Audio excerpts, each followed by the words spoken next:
Bonjour et bienvenue dans Smart Tech, votre rendez-vous qui traite tous les jours de l'actualité du numérique et des nouvelles technologies. Alors, au programme aujourd'hui, on va parler de crowdfunding. Alors, vous allez me dire, c'est pas nouveau. Eh bien là, si, c'est nouveau parce qu'en plus d'aider à la création des entreprises, ce modèle pourrait booster la vie en entreprise des salariés et surtout leur créativité. On va découvrir ensemble sur ce plateau la première plateforme dédiée à ce service. Et puis ensuite, on parlera musique dans le talk, puisque c'est la fête de la musique. C'est surtout l'occasion pour nous en fait de revenir sur le modèle du streaming. S'il a réanimé en quelque sorte l'industrie musicale, quid de la santé financière des artistes qui en font partie? On va poser la question à nos invités en plateau. Et puis ensuite, on donne l'alerte cyber avec Damien Bancal, fondateur du site zatas.com, qui va revenir avec nous sur une collaboration internationale des autorités qui s'avère assez fructueuse. Et puis ensuite, on va conclure avec votre séquence, comme tous les lundis, Tech contre Covid. Et aujourd'hui, on va découvrir une solution qui s'intéresse aux entreprises pour accompagner les entreprises dans la lutte contre le Covid-19 et la reprise d'une vie normale. Tout de suite, c'est l'heure de l'interview dans Smart Tech.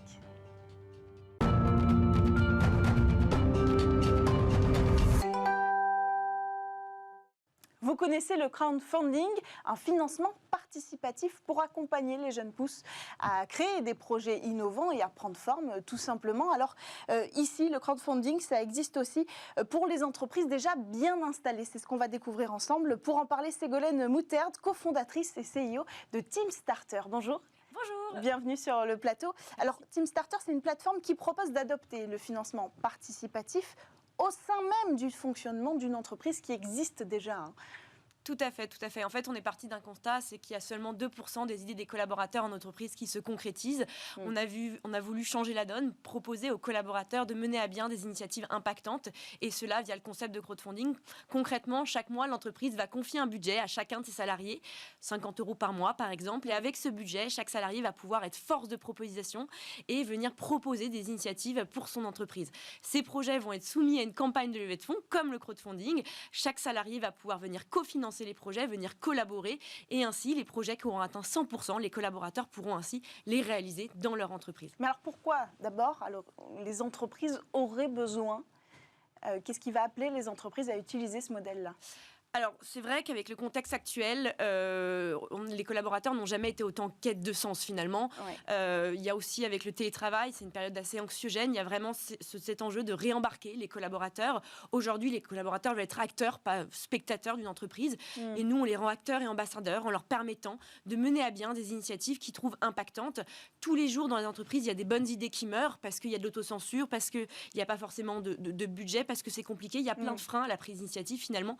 Nous, on redonne la parole à chaque collaborateur, peu importe sa fonction dans l'entreprise, que je sois conseiller bancaire, technicien, cadre. Chaque collaborateur peut avoir des bonnes idées. Nous, on met en valeur ces bonnes idées-là et on fait en sorte que les collaborateurs puissent les mener à bien et qu'ils puissent être vraiment acteurs et ambassadeurs de l'entreprise. C'est quoi ces bonnes idées ? Donnez-nous des exemples. Par exemple, une idée qui a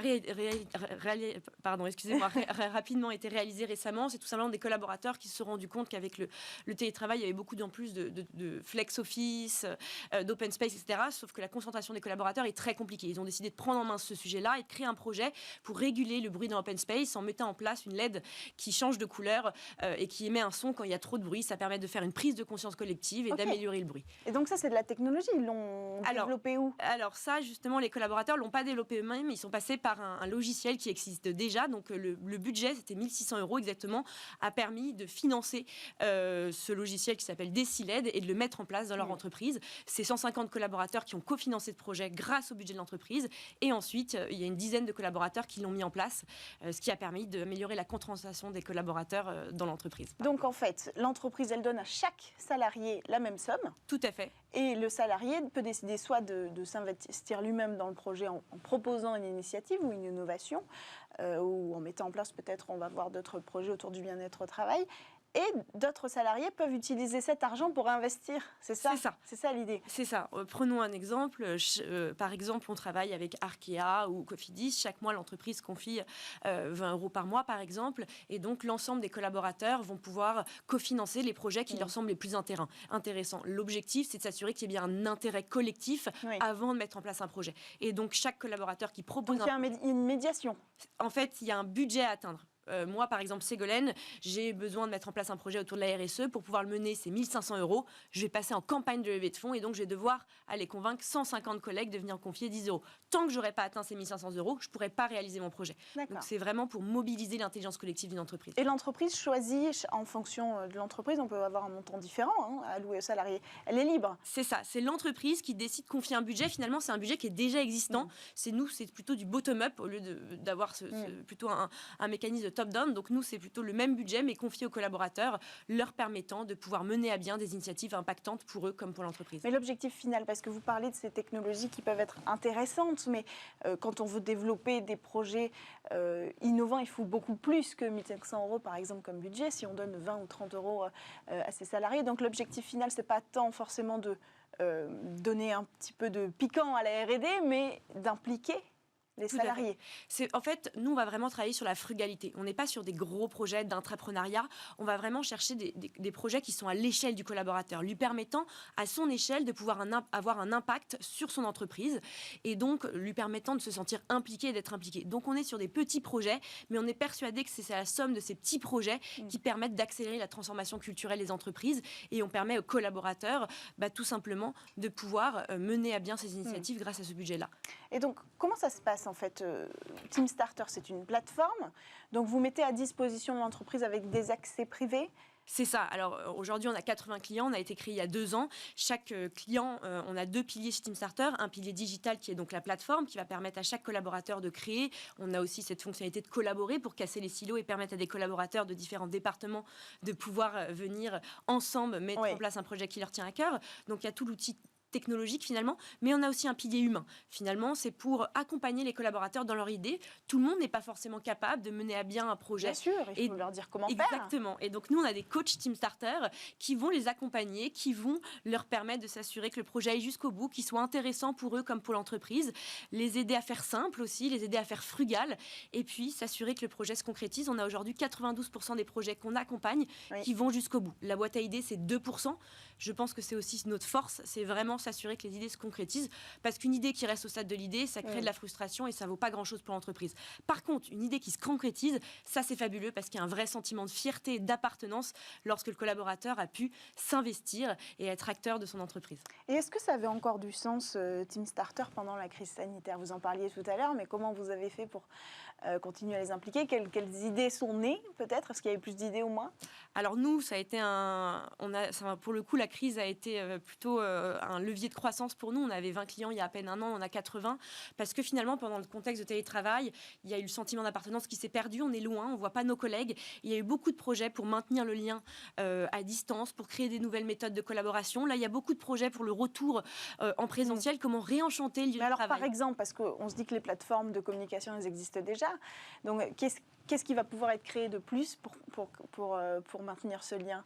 Par exemple, on a eu un projet dans une entreprise où c'est plusieurs collaborateurs qui ont voulu se mobiliser pour la PHP. Au début, ils voulaient faire un don. Finalement, ils se sont dit on va aller plus loin. Ils ont décidé d'organiser une course collective. C'est 210 coureurs qui se sont mobilisés. Chaque kilomètre parcouru permettait de financer 10 €. C'est 5 000 € qui ont été financés grâce à ça. Des marcheurs, des coureurs. Finalement, sans TeamStarter, c'était une dizaine de coureurs, nos collègues qu'on connaît. Et dans cette entreprise, c'est 210 coureurs qui se sont mobilisés. 5 000 € qui ont été mis pour cette association-là. Et finalement, ils ont favorisé la pratique sportive. Ça a maintenu le lien entre les collaborateurs pendant une période très complexe. Donc, on est sur aussi ce type de sujet. Beaucoup de projets autour de la RSE. Oui. C'est vrai que les collaborateurs sont en quête de sens actuellement. Et donc, on a des entreprises comme Sphère, par exemple, qui nous font confiance pour avoir une RSE décentralisée. C'est ça l'idée, en fait, c'est que ces entreprises, ça leur permet aussi de s'impliquer dans les mesures RSE qu'elles sont censées prendre ou qu'elles ont promis de prendre. Ça s'inscrit là-dedans, TeamStarter. Exactement. Alors, sur la RSE, c'est plutôt de se dire, avant, il y avait, par exemple, une fondation qui finançait une association. Je prends l'exemple de Sphère. Aujourd'hui, c'est une centaine d'initiatives qui ont été réalisées par les collaborateurs. Ça permet vraiment, au lieu d'avoir une seule action, d'avoir des actions multiples et encore mieux portées par les salariés. Donc, c'est aussi la force de TeamStarter, c'est les collaborateurs qui choisissent, qui mènent leurs projets et qui les concrétisent dans leur entreprise. Merci beaucoup Ségolène Moutarde, cofondatrice et CEO de TeamStarter. Je rappelle, c'est une nouvelle façon d'impliquer les salariés avec un système de crowdfunding au sein même de l'entreprise. On poursuit quant à nous parce que c'est l'heure du talk tout de suite.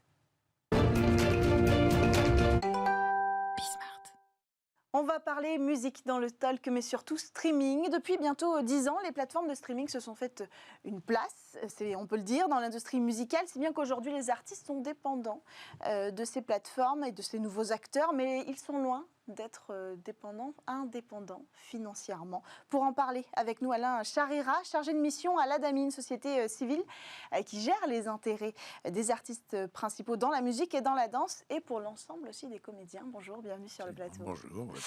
Et puis avec nous également, à distance, un artiste, Corentin Labre, auteur, compositeur et interprète. Vous avez sorti l'année dernière votre tout premier EP de 5 titres sous le nom d'artiste, La Brioche. Bienvenue sur Smartech.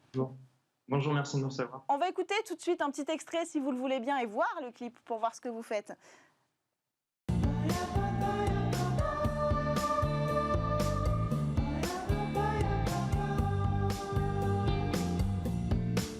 Il y a beaucoup d'images contre lesquelles je t'échangerai. Tes courbes sont un mirage, une poésie isolée. L'odeur de ton passage. On commence en musique, mais on va attaquer tout de suite avec un chiffre. En 2020, seulement 1% des artistes ont perçu l'équivalent d'un SMIC. Comment vous expliquez un chiffre pareil? Parce qu'il faut le dire, il y a eu plusieurs mouvements en conséquence, aux États-Unis, en Angleterre, en France également avec l'ADAMI. Vous avez publié un tract qui s'appelle D'amour et d'eau fraîche. Absolument. Et on y découvre que parmi les artistes les plus connus, par exemple Véronique Sanson ou Benjamin Biolay, ces artistes-là, ils toucheraient que 300 € par mois grâce aux plateformes. Oui, en fait, il y a plusieurs problèmes. C'est que déjà, le streaming, on ne va pas le condamner, puisque le streaming a manifestement sauvé l'industrie du disque, puisque c'est aujourd'hui vraiment la source principale de diffusion et de publication de la musique. Mais ça s'est établi sur des bases de très basse rémunération. Au départ, ça a démarré, le streaming, c'était gratuit. C'était rémunéré par la publicité. Puis, il y a eu le fameux abonnement à 9,99 €, dont on aurait pu penser que ça allait permettre de récupérer des rémunérations intéressantes pour les artistes. Mais il s'avère que les clés de partage entre les producteurs et les artistes ne sont pas du tout au niveau qui nous convient. Comment ça marche concrètement?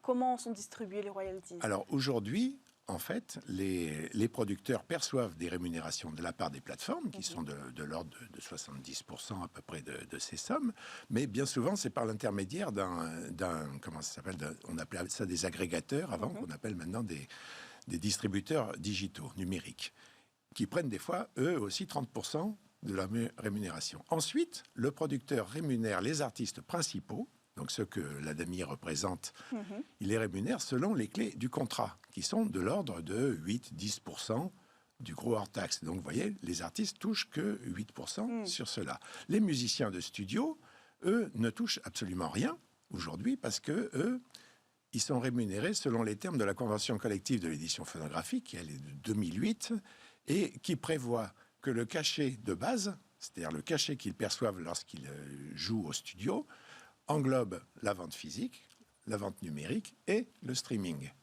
Donc, actuellement, effectivement, les artistes s'estiment très très mal rémunérés, sauf ceux d'entre eux qui sont autoproducteurs, parce que on va en parler. Voilà, à ce moment-là, effectivement, ils prennent la part producteur, et donc ils sont mieux rémunérés. Quand vous dites artistes principaux, vous voulez dire l'interprète? Vous savez, c'est difficile de définir l'artiste principal. Ça vient aussi de la notion de main artiste qu'on a dans le terme international. C'est celui en fait qui a son nom sur la pochette, vous voyez, qui fait vendre. En gros, on va dire Johnny Hallyday est artiste principal, les musiciens de Johnny Hallyday sont des accompagnateurs, quoi. Est-ce que la rémunération, elle dépend du nombre d'écoutes? Elle dépend du nombre d'écoutes. Mais il y a deux systèmes, justement, en ce moment, on est à cheval sur deux systèmes de rémunération. On va y venir petit à petit, mais concrètement, quels sont les critères qui font la rémunération? Les critères, alors, il y a le market-centric et le user-centric. Oui. Le market-centric, c'est, on regarde en part de marché sur la globalité des abonnés à Deezer, par exemple. Si un artiste représente sur la globalité des abonnements Deezer 5% de part de marché en écoute, et ben il va toucher 5% de l'ensemble des abonnements. Le user-centric, c'est la même chose, mais abonnement par abonnement. Alors effectivement, si vous écoutez uniquement un artiste et qui n'est pas forcément un artiste mainstream, il va toucher nécessairement plus dans un système user-centric qui est porté aujourd'hui par Deezer, justement, contrairement à Spotify qui ne l'a pas encore mis en place. Alors, le Centre national de la musique, le CNM, qui est une institution très récente, qui a publié une excellente étude sur justement la différence entre le market-centric et le user-centric. Et ils se sont aperçus qu'en fait, le basculement n'est pas si énorme que cela, en ce sens que les artistes, le top 10, verraient sa rémunération baisser de 17,2% sur le user-centric, mais uniquement pour une hausse de 5,2% de la rémunération du top 10 000. D'accord. Voilà. Mais ce qui peut être quand même nécessaire en fonction de toute façon, on considère que c'est mieux. C'est mieux, Sauf évidemment. Que, mais ce n'est pas si impressionnant que ce qu'on imaginait pour un changement de modèle complètement... Parce que celui qui n'est jamais streamé, il ne touchera rien. De toute façon. Corentin Labre, qui êtes avec nous, vous avez sorti votre première EP, on l'a écouté, et c'était une semaine avant le premier confinement, donc évidemment pas de concert. Donc pour vous, ça a été un choix forcé, enfin, ça a été une évidence d'aller sur les plateformes de streaming, ou de toute façon, c'était déjà votre stratégie? C'était déjà ma stratégie dans le sens où, si vous voulez, moi j'ai un abonnement payant sur une plateforme de streaming depuis que ça existe, donc déjà je suis un utilisateur en fait de ça. Donc c'était pour moi important de pouvoir finalement paraître sur tous ces sites, simplement pour pouvoir être disponible en fait partout, finalement partout dans le monde, pour n'importe qui et de manière immédiate. Donc voilà, c'était dans ma stratégie, mais c'est vrai que ça a été important pour moi que le streaming existe lorsque j'ai sorti mon premier single, en effet en mars, parce que sinon voilà, sans concert j'aurais du mal à diffuser, me faire connaître et à émerger finalement dans le milieu. Vous êtes sur toutes les plateformes aujourd'hui? Pardon, excusez-moi. Vous êtes sur toutes les plateformes de streaming? Oui, je suis sur toutes les plateformes, ouais. En fait, je suis passé par un site qui s'occupe pour vous une contrepartie financière, mais qui s'occupe pour vous de vous diffuser sur toutes les plateformes et de vous rendre disponible aussi bien sur Spotify, Deezer qu'Apple Music, pour citer les principales. Et vous en vivez aujourd'hui? Alors, je suis désolé, quand j'entends les questions à retardement, j'ai pas entendu votre question. Vous en vivez aujourd'hui? Alors non, pas du tout. Alors j'ai fait un petit calcul juste pour vous donner une petite information financière et économique. Par exemple, sur 2021, j'ai calculé ce que me rapporte finalement une écoute en moyenne. Ça me rapporte 0,005 centimes par stream.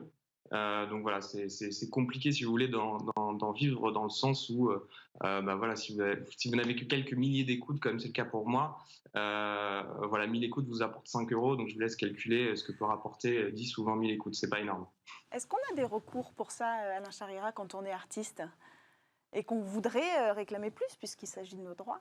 Les recours, c'est les sociétés, c'est les syndicats, c'est effectivement les pétitions, en quelque sorte, qui sont les seuls recours, parce que ces sociétés, il y avait, depuis toujours, si vous voulez, ces sociétés ont construit leur modèle en l'équilibrant en fonction de leurs besoins eux-mêmes de trésorerie, leurs besoins eux-mêmes de financement. Et petit à petit, effectivement, les artistes ont commencé à constater qu'ils ne percevaient pas suffisamment. Et ils sont des partenaires obligés de par la loi, parce que les artistes en France, vous savez, il y a le Code du travail, c'est le L7121-3 qui dit que un artiste est toujours salarié d'un producteur. Donc, si vous voulez, les producteurs traitent avec les plateformes, les producteurs perçoivent de l'argent et les producteurs rémunèrent les artistes. Sauf quand il s'agit des autoproducteurs dont on parlait, ce qui est le cas, je pense. C'est votre cas, Corentin Labre, vous êtes autoproduit, hein? Oui, tout à fait. C'est vrai que je m'occupe de de la composition, de l'écriture, je m'occupe de diffuser ma musique, de la financer. Et là, je prépare actuellement un second EP que je vais m'occuper de presser je vais faire presser sur vinyle. Donc voilà, tout ça, c'est vraiment de l'autofinancement.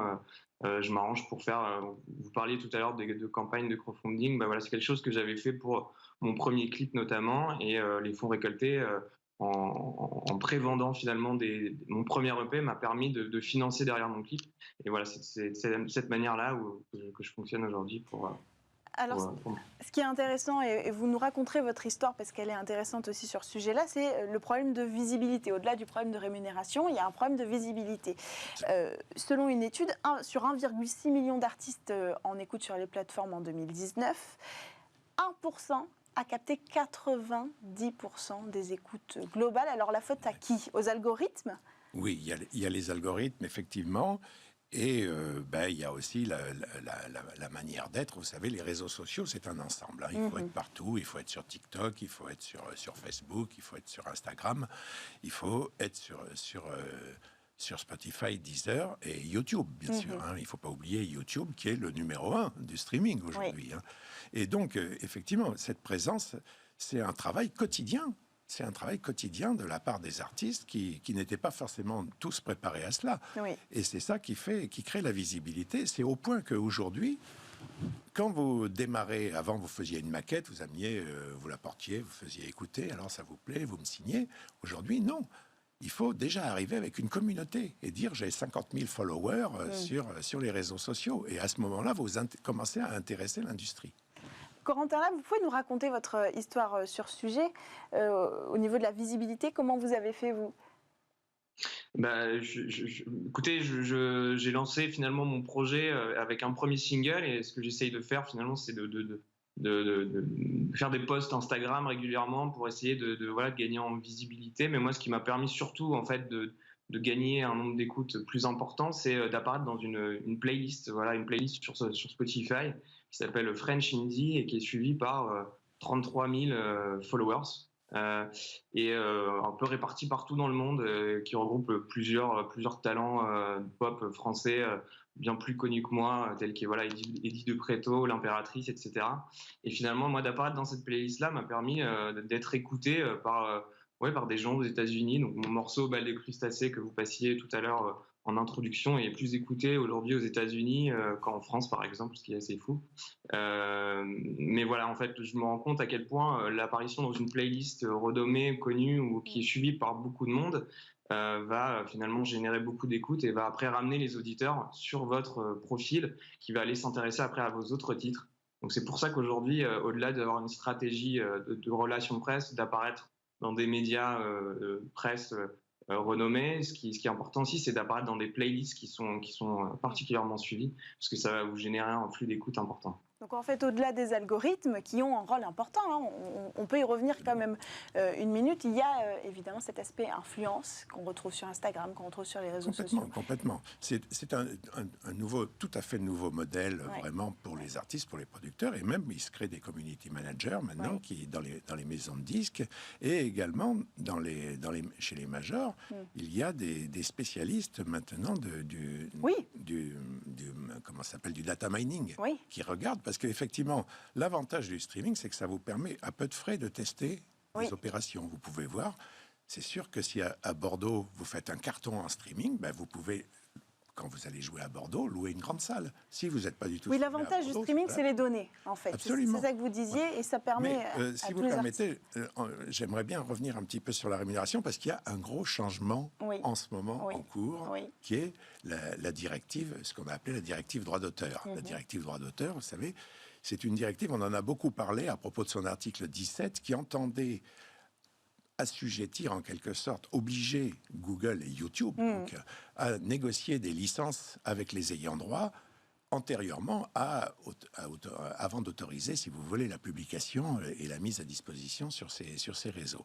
Et il y avait également dans cette directive un article 18 qui est passé plus inaperçu, mais qui demande et qui imposerait que les ayant droit aient une rémunération proportionnelle minimum basée sur la valeur économique de leur travail, si vous voulez, et de ce que produit leur travail, et qui percevraient directement de la part des plateformes ou, selon les pays, à travers les producteurs. Et nous sommes aujourd'hui, nous, l'ADAMI, en train de travailler là-dessus. Vous proposez Parce que c'est quelque chose que nous réclamons depuis 10 ans. Ça fait 10 ans que nous... Dès l'arrivée du streaming, en fait, vous saviez qu'il allait falloir revoir ce parce modèle. qu'on avait compris, vous savez, l'ADAMI a toujours été précurseur dans l'analyse des tendances de ce qui peut être l'avenir et la rémunération justement des artistes, puisqu'on est chargé de percevoir des rémunérations. Et donc, depuis 10 ans, on réclamait ça, et il y a eu tout un tas d'études, tout un tas de débats, même de textes de loi, parce que déjà dans la loi pour la liberté de la création, il était prévu un observatoire, en quelque sorte, des rémunérations des artistes liés au streaming. Mais est-ce que, ma question, et on fera court parce qu'on arrive au temps de ce talk, l'industrie du disque, est-ce qu'elle était plus favorable aux jeunes arrivants comme la Brioche avant le streaming? Est-ce que c'était pas aussi difficile? C'était différent, je veux dire. Je vous l'ai dit tout à l'heure, les maisons de disques, avant, il y avait des directeurs artistiques qui pouvaient avoir un coup de cœur pour un artiste parce qu'ils l'avaient écouté, ils se disaient, il y a du potentiel, on va le développer. Aujourd'hui... Mais produire des CD, ça coûtait quand même quelque chose. Ça coûtait très cher, et il y a eu des artistes qui ont fait perdre de l'argent pendant très longtemps pour finir par en faire gagner énormément. Aujourd'hui, je vous dis... c'est beaucoup plus l'artiste. On nous pousse de plus en plus vers l'autoproduction, d'abord, parce que déjà les moyens techniques le permettent, et de plus en plus on demande à l'artiste de venir avec une communauté déjà préétablie, qui va permettre aux producteurs de dire, bon, ben écoutez, moi je fais la suite. Vous savez, un petit peu comme les startups. Les startups, il y a le crédit impôt recherche qui démarre les startups, et puis après, le financement, souvent, on va le chercher chez des business angels. Là, c'est un peu le même système. Corentin Labre, on parlait tout à l'heure de ce qu'a permis la digitalisation. Avec ces outils, ça vous permet à vous aussi, par exemple, de suivre en temps réel les écoutes, de suivre et d'utiliser d'autres outils. On pourrait parler de Shazam en quelques secondes. Ça vous permet de rester en contact et d'avancer, de construire votre chemin comme ça. Oui, exactement. C'est vrai que... déjà, je voulais juste rectifier. Donc, c'est pas la Brioche, c'est juste Brioche pour le nom de scène. Ça peut des fois... et vous avez raison de le préciser. Mais en tout cas, c'est clair que je me rends compte en fait que je regarde tous les jours les stats d'écoute. Ça devient automatique. Je sais que tous les jours à 17h, c'est mis à jour sur Spotify notamment. Et en effet, sur Shazam, c'est important de pouvoir suivre les stats Shazam parce que j'ai quelques diffusions sur la radio FIP. Qui diffuse régulièrement plusieurs de mes titres, et je me rends compte qu'à chaque fois qu'ils diffusent un titre, en fin de compte, il y a 70 personnes quelque part en France ou ailleurs qui cherchent à savoir quel morceau c'est, qui est l'artiste, et donc qui Shazam le titre. Et moi, je peux suivre en fait ces Shazam-là. Donc je sais qu'à peu près, chacune des écoutes, 70 personnes Shazam et sont de ce fait redirigées après vers une plateforme de streaming pour aller réécouter le morceau, en découvrir d'autres. Et donc ça, c'est vrai que c'est des données qui sont pour nous importantes, pouvoir voir évoluer notre nombre d'auditeurs. C'est là qu'on voit finalement apparaître ces modèles hybrides, la radio, un ancien format, et aujourd'hui le digital, qui peuvent se rencontrer. On sait que le vinyle, aujourd'hui, Brioche va sortir aussi en vinyle. C'est une solution qui vient marcher quand même, et on peut imaginer pour demain un avenir hybride entre les solutions digitales. Oui, forcément. Et il y aura toujours du spectacle vivant, j'espère, après, à la fin du confinement, parce que c'est vraiment quand même, de toute façon, le spectacle vivant, le cœur du métier aujourd'hui des artistes. Hein. Mais bon, le disque, l'âge d'or du disque qui permettait à des artistes comme Sheila, par exemple, qui ont pu rester pendant des dizaines d'années sans avoir besoin de monter sur scène, simplement, qui vivaient et qui rapportaient beaucoup d'argent uniquement à partir du disque, je pense que cet âge d'or est terminé. Oui. Ce sera le mot de la fin. Merci beaucoup à Alain Charira, chargé de mission à l'ADAMI, d'être venu sur le plateau. Merci à vous, Clément Labre, auteur, compositeur et interprète sous le nom de Brioche, d'être venu également participer à ce talk sur Smart Tech. On enchaîne tout de suite avec votre rendez-vous cyber.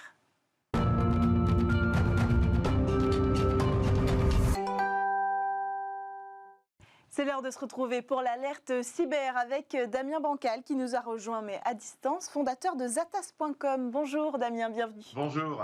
Alors aujourd'hui, on va parler des contre-attaques de l'alerte cyber. Avec ces dernières semaines, on a énormément évoqué les ransomware, vous l'avez évoqué sur ce plateau dans Smart Tech, et le vol de données aussi. Et on évoque presque tout autant les responsables de ces attaques. Et pour cause, la coopération judiciaire entre les pays n'a jamais été été aussi forte et ça semble porter ses fruits.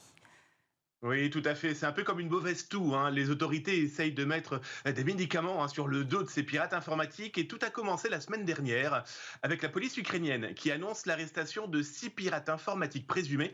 Alors, pas n'importe qui comme pirates informatiques, ce sont les membres du groupe de ransomware Clop. Ce groupe, un peu trop connu à mon goût, mais aussi à beaucoup de goûts d'entreprise, eh bien, se sont retrouvés enfin entre les mains des autorités. Alors, il y a eu plus de 150 000 $ en liquide qui ont été découverts, hein, lors de cette opération policière. Une opération policière qui impliquait l'Ukraine, les États-Unis d'Amérique et la Corée du Sud. Alors, pourquoi la Corée du Sud? Eh bien, ce pays a été le premier véritablement ciblé par ces pirates. Bilan, c'est une délégation qui était présente lors de cette opération envergure, hein, comme vous avez pu le voir à l'écran. Alors, c'est 21 perquisitions qui ont été lancées dans la région de Kiev, des voitures de luxe, de l'argent, donc comme je vous l'expliquais, énormément de crypto-monnaies ont été saisies, montrant, eh bien, malheureusement, la force et l'impact de ces pirates informatiques. Alors, Clop a piraté et diffusé des données sensibles appartenant entre autres, à plus d'une 60aine d'entreprises comme Bombardier ou encore des universités importantes, comme celle de Miami, du Colorado, de Stanford. Par contre, fait très étonnant, d'habitude, les sites pirates servant de support aux maîtres chanteurs sont fermés. On l'a vu avec la France dernièrement, avec un forum de vendeurs de pièces d'identité. On le voit très souvent avec le FBI ou encore les services secrets qui affichent quoi? Ils affichent, eh bien, bonjour, c'est nous le FBI, c'est nous la justice, on ferme tout. Eh bien, dans le cas de Clop, leur blog et les centaines de milliers de données volées sont toujours accessibles et accessibles à des pirates informatiques autres que eux. Et ça, c'est très étonnant. Et alors, est-ce que côté vol de données sans ransomware, on a aussi pu faire de belles prises ? Oui, alors là aussi, une autre belle prise qui vient d'avoir lieu là, quelques jours avant Clop. Cette fois-là, c'est une opération du FBI qui mettait fin aux agissements de ressortissants russes. Alors eux, ils avaient fondé une boutique, une espèce d'immense hypermarché de vente en ligne de données bancaires. Vous la voyez en ce moment à l'écran. Alors cette cyberboutique permettait d'acheter des données, mais aussi acheter par exemple un compte PayPal, un compte bancaire. Bref, un magasin pas comme les autres, connu sous le nom de Slilp. Ici aussi, une opération à l'échelle internationale impliquant les autorités états-uniennes, allemandes, néerlandaises et roumaines. On voit qu'effectivement, l'union fait la force et pas que chez les pirates. Alors Slilp était une place de marché, une grosse galerie marchande, hein, comme je vous l'expliquais, dédiée aux informations d'identification et de comptes en ligne volés. C'était plus de 80 millions de produits. Alors quand je parle de produits, je parle ici donc de mots de passe, de mails, de données bancaires. Et ça a impacté plus de 1400 prestataires de services allant du fournisseur d'accès à Internet, au fournisseur d'adresses mail, aux banques, etc., etc. Alors cette cyberboutique était ouverte depuis 2012. Le FBI, accrochez-vous bien, parle quand même de 200 millions de $ perdus par les victimes via les agissements de ces pirates. C'est pas rien. Alors selon mes informations, malheureusement, l'ensemble des pirates cachés derrière cette boutique ne sont pas derrière les barreaux. Un message pirate que j'ai lu cette nuit dans la boutique explique que les administrateurs restants, hein, ceux qui n'ont pas été arrêtés, eh bien, sont en train de changer d'hébergeur parce que suite aux saisies, ils ont quelques petits problèmes techniques. Ça montre aussi qu'ils n'ont malheureusement peur de rien. Bref, chez les pirates, le proverbe « un de perdu, 10 de retrouvé » n'aura jamais été aussi vrai. Et nos policiers continuent à travailler. Merci beaucoup Damien Bancal. Je rappelle que vous êtes fondateur du site zataz.com. On poursuit tout de suite et on termine avec votre rendez-vous dédié à la tech contre le Covid.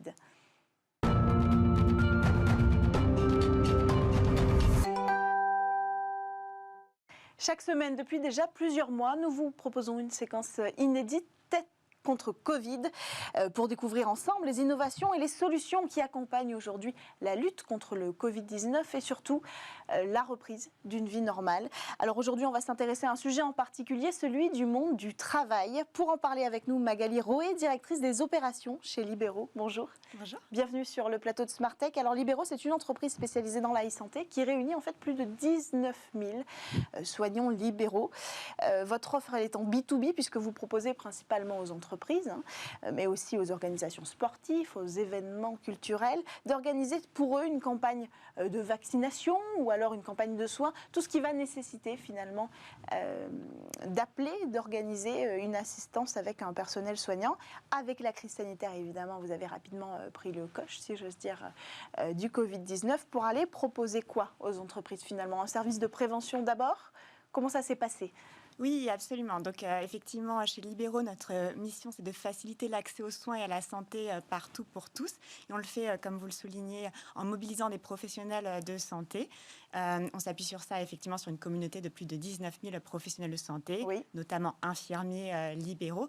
Et depuis plus d'1 an maintenant, dans le cadre de la lutte contre le Covid-19, nous organisons des dispositifs de prévention en entreprise, donc très concrètement des campagnes de dépistage et de vaccination aujourd'hui. Et donc, nous le faisons, en fait, les entreprises nous sollicitent pour organiser ces campagnes de dépistage et de prévention. Donc, on identifie avec eux les besoins, on cadre le dispositif, on regarde la temporalité, si ce sont des besoins urgents ou des séquences qui nécessitent d'être planifiées, et on organise tous ces dispositifs. Donc, c'est un service clé en main. Vous apportez la solution de la prise en charge, de la donnée aussi, et de la mise à disposition, et ça se passe en entreprise. Absolument, tout est intégré. Donc effectivement, on s'est rendu compte que les référents, notamment en entreprise, nos interlocuteurs, avaient envie d'une solution intégrée, clé en main, et justement de réunir tout ce qui était prise de rendez-vous, mobilisation des professionnels de santé et visibilité sur le statut et l'impact en fait de ces dispositifs. Donc c'est pour ça que l'on met à disposition effectivement des infirmiers libéraux pour réaliser le dépistage et la vaccination, mais nous sommes très vite rendus compte qu'il fallait un outil, une solution digitale pour accompagner ces dispositifs, pour plusieurs raisons. D'une part, les référents en entreprise ont besoin de voir ce qu'il se passe, quel est le statut, quels sont les résultats. Donc, ils peuvent suivre l'avancée. Absolument, ils peuvent suivre en temps réel l'avancée. Donc, bien sûr, on ne partage aucune donnée nominative des patients. Ce ne sont que des données agrégées. Et cela permet de voir, en fait, si le dispositif prend, s'il présente un intérêt pour les salariés. Et si le salarié n'y va pas, le responsable, le référent en entreprise est informé ? Et alors, il n'est pas informé qu'un salarié n'est pas venu. Il le sait, par exemple, que sur une campagne qui a été prévue pour 2000 salariés, nous intervenons sur tout type de taille de dispositif, donc de 10 personnes à 2000, 4000 et plus. Il sait qu'il y a, par exemple, 1999 personnes qui sont présentées. Et quand on fait de la vaccination, par exemple, au sein même du lieu de travail, ça ne pose pas de problème de confidentialité ? Comment c'est reçu de la part des salariés ? En réalité, c'est extrêmement bien perçu pour plusieurs raisons. Donc, d'une part, les salariés sont très contents de bénéficier de ce confort, en fait, d'avoir un dispositif de prévention santé au sein de leur entreprise. C'est un gain de temps énorme pour eux, bien sûr, puisqu'on voit que des salariés viennent en début, en milieu, en fin de journée, et qu'ils peuvent l'insérer, en fait, dans le cadre de leur journée de travail. C'est aussi, en réalité, un moment de convivialité. On s'est rendu compte de cela lors de ces dispositifs. Donc, ils ne sont pas gênés que ça se passe le bureau d'à côté, quoi. Non, ils ne sont pas gênés. Mais pour autant, effectivement, l'intimité des salariés est bien préservée, puisque ces campagnes sont organisées dans le plus grand des professionnalismes, avec des soignants qui sont formés au protocole de vaccination, adaptés aussi aux locaux de l'entreprise. Donc, c'est extrêmement bien perçu. Les outils digitaux que l'on met en place également le sont tout autant, puisque, en fait, cela permet bien sûr la prise de rendez-vous, mais aussi de pré-renseigner certaines informations administratives et médicales pour le salarié, donc qui sont retrouvées derrière dans un espace sécurisé pour le professionnel de santé. Donc, cela évite de passer beaucoup de temps sur place à écrire sur papier ces informations qui auraient été retranscrites par l'infirmier derrière dans des systèmes d'information. Donc, tout ça est hébergé de manière sécurisée en données de santé. Donc, aussi pour l'entreprise et pour le salarié, c'est l'assurance d'avoir ces données préservées et un secret médical garanti. Pour terminer, qui apporte les doses ? Les infirmiers ? Alors, il y a plusieurs systèmes d'approvisionnement aujourd'hui. Dans certains dispositifs dans lesquels nous intervenons, les doses sont présentes sur site, mais dans la plupart... Par les entreprises, vous voulez dire qu'il arrive que les entreprises commandent elles-mêmes leurs doses de vaccin ? Effectivement, cela arrive. C'est encore un cas minoritaire, on va dire. Dans la majorité des cas, effectivement, ce sont les infirmiers de notre réseau qui commandent les doses. Oui, parce qu'il y a une question de stockage. Donc, les entreprises ne sont pas forcément capables, ne sont pas toujours en mesure... de surveiller que les conditions de stockage sont à respecter. Absolument. Alors, on voit qu'effectivement, les conditions de stockage des vaccins évoluent aussi, mais c'est vrai que les infirmiers viennent avec les doses dans des conditions de transport et de conservation qui sont garanties. Parfois, des réfrigérateurs sont sur place quand ce sont vraiment des opérations de longue durée. Oui. Merci beaucoup, Magali Roé, directrice des opérations chez Libero, d'être venue nous présenter cette solution qui permet aux entreprises, à d'autres organismes également, d'organiser des campagnes de prévention et de vaccination pour retrouver très vite une vie normale, même si on est en train aujourd'hui de retrouver une vie normale avec la fin du couvre-feu hier, mais la vaccination n'est pas terminée. C'est la fin de cette émission. Merci à tous et à toutes de l'avoir suivi. Tout de suite, vous allez découvrir de nouvelles interviews du Lab et puis on va se retrouver demain sur Bismart pour une nouvelle édition. On se quitte en musique avec un extrait de Brioche, l'artiste que vous avez vu tout à l'heure en plateau sur Smart Tech. À demain.